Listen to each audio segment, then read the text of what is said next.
Good day to everybody. We are here at West Haven High School with John Capone, athletic director of the sports program in this high school. And we are here to talk with him about some issues that he has come across while being an athletic director in his career in sports industry. Well, John, first of all, thank you for your time. Thank you for the opportunity of being here talking to you today. And I would like to know if you can talk to us, give you some examples of some problems that you may have come across in your days while being an athletic director. I would say probably the number one topic that we discuss at West Haven at this time is how we handle social media. Social media meaning Facebook, meaning Snapchat, meaning texting, etc., things like that. It could be used as a powerful tool if it's used in the right way, and it can be a very negative tool if it's used in the wrong way.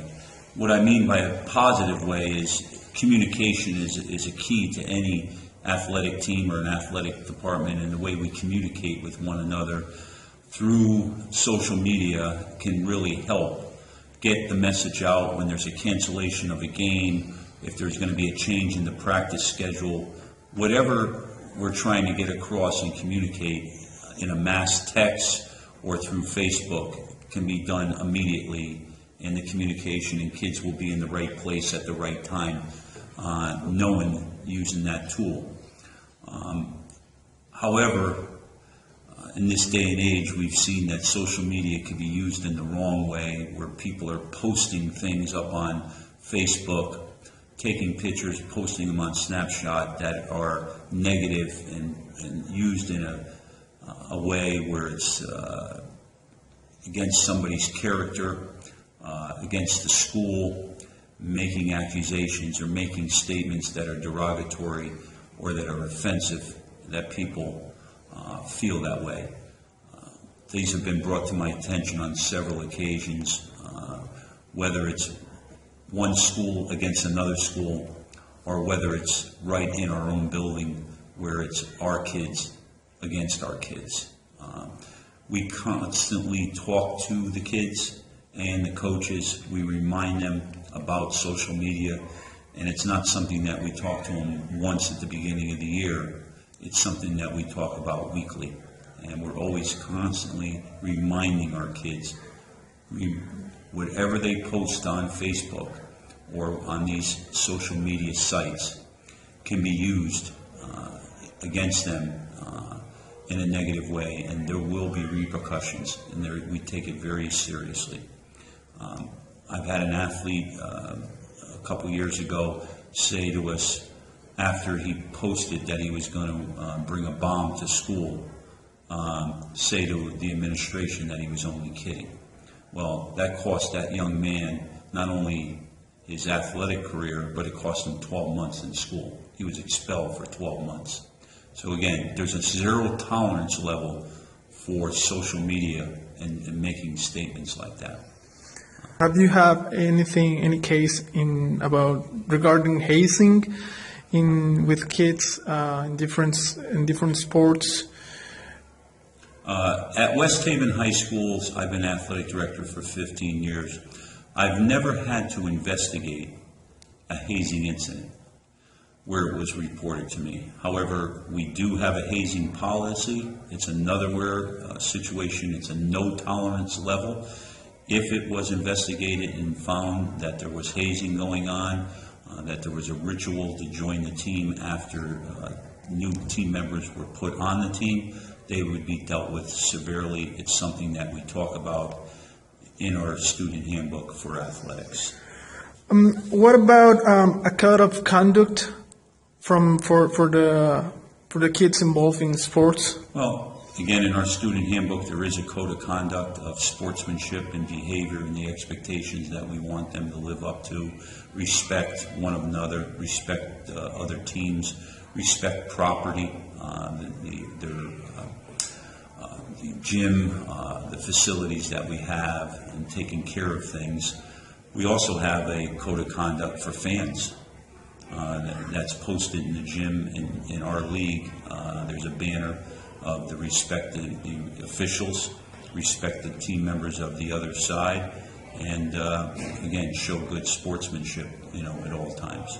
Regarding the facilities, have you ever come across with a problem, maybe someone getting injured in a facility and suing back or something like that? Yes, we, outside at our track, we did have a situation where the separation between our turf and our track, there was a lip. And a couple of times, people, whether they were residents walking the track from the city of West Haven, have tripped and fell, or an athlete who was coming from the track to the turf. There was a 1-inch lip. We did get sued a couple of times for that. The remedy for that was to take the lip out, which we did. We cut the lip out, and then we brought the field turf down to the same level as the track and didn't have that slight step up to solve that problem. So liability is an issue. If anybody wants to rent our facility, we let outside organizations rent it. We require $1 million liability policy that they have to give us to rent our facility. Okay. Well, that should be something concerned about contracts. So maybe changing a little bit the topic to contracts. Have you ever had a problem with a contract with a trainer or a waiver signed by the parents that was finally was a problem? We do not acknowledge waivers. We've asked people who do not want to get the liability policy said they'll sign a waiver. We've run that by our lawyers for the Board of Education, and they will not acknowledge a waiver that they won't sue you. They said that that would never hold up in a court of law. Okay. So we do not allow waivers that people will say that they'll hold us free of any harm. No such thing. What are the main issues that come with governance for a high school just as West Haven? Well, any kind of policy that you want to pass has to go through the Board of Education. Private schools can do basically what they want when they want to do it. It's not to say that we can't. There's just a lot more red tape involved to get something done. We have seen in our class some major problems about discrimination. It could be sexual discrimination, age discrimination, discrimination against people with disabilities. How do you address these kind of situations here at West Haven High? There is no situation where we don't allow a policy where we have that anybody can try out for a team. We don't have any legal way to change that. We make sure that we follow all the discrimination laws, and that we have girls that can swim on a boys team. Whatever the state of Connecticut laws are, we follow them to the T. Title IX, we have many girls teams as we do boys. We always, every couple of years, there's a formula that you follow, and we've always been in compliance of Title IX. The funds and all the money that is raised by boosters is equally assigned to programs. And West High? Well, at West Haven High School, we have individual booster clubs for the teams. The money that they raise for their particular team will go towards their team. If our policy is that if somebody wanted to donate something to the athletic department, we don't take donations for individual teams. If somebody wanted to donate weight equipment, we'll say, well, that weight equipment has to be used by everyone. We only accept donations that's something that the athletic can use as a whole. So, again, we wouldn't allow for individual donations, just donations. We make it clear that if anything you want to donate, everybody gets access to it. Okay, and about, Have you ever had any kind of race discrimination or religion discrimination case? I've never had a situation that has come up.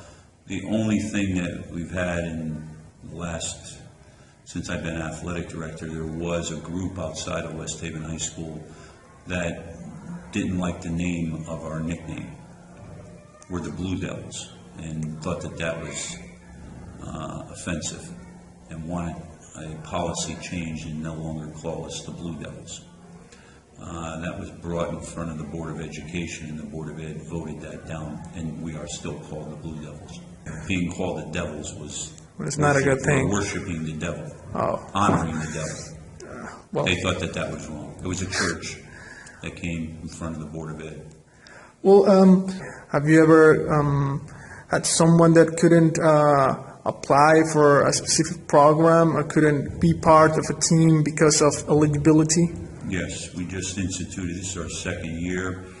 We decided to put a C rule in, which says that any student who's involved in extracurricular activities after school, that includes the theater, joining the band, athletics, you must maintain a 2.0 GPA to participate.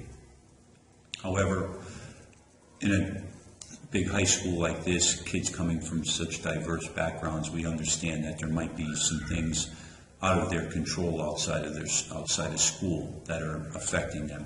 So we do allow an appeal process during the C rule. If the person falls below a 2.0, they meet with the principal and the assistant principal to explain their situation. A hearing is given to the student athlete. And most of the time, not all of the time, since it's been instituted, the appeal has been given. The student is placed on probation for 6 weeks, and after 6 weeks, the GPA must come up to a 2.0, and at the end of that 6 weeks, if the GPA is there, the athlete stays on the team. If the GPA is not there, then the athlete is asked to leave the team. Unionization. Do you have any union here on West Haven High, or I don't know, maybe teachers being in a union?